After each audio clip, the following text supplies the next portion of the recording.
I was coming to the clinic. At the market square, I tried to take a taxi. Then I began feeling dizziness. Then I fell. The taxi driver and a friend brought me to the clinic. He was on the ground. He couldn't stand up. He was so wildly dizzy that he couldn't even stand on his own 2 feet.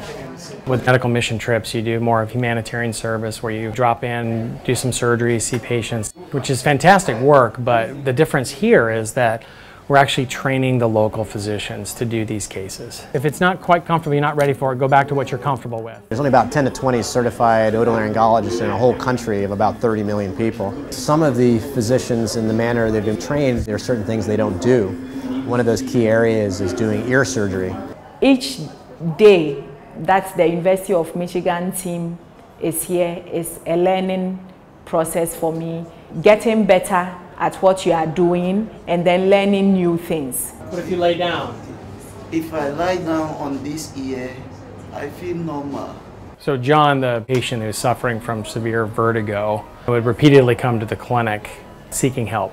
Local doctors here were basically limited on what they could do, but they thought, and astutely, that maybe he had a disease called Meniere's disease, which is an inner ear fluid problem. My hope for this collaboration is that we will acquire more skill to be able to pass on to people that we train. I learn a lot from practicing physicians here in Ghana. Their diagnostic skills are quite amazing. We've become, in the United States anyway, much more dependent on technology in order to make a diagnosis. I've learned how to be a better diagnostician, a little less reliant on technology.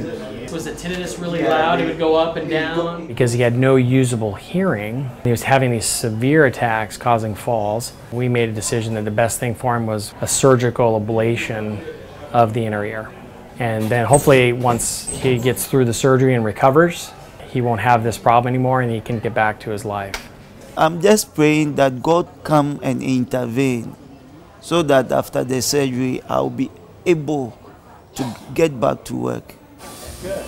Surgery went as expected. We had a great team composed of partially U of M and the K.A.T.H hospital folks. He's recovering nicely. It's incredibly satisfying to be able to intervene on a problem that has derailed someone's life. Also, as equally satisfying is to train the doctors here that would eventually see these patients so that they can do that for themselves, you know, for the people here in Ghana. So incredibly satisfying.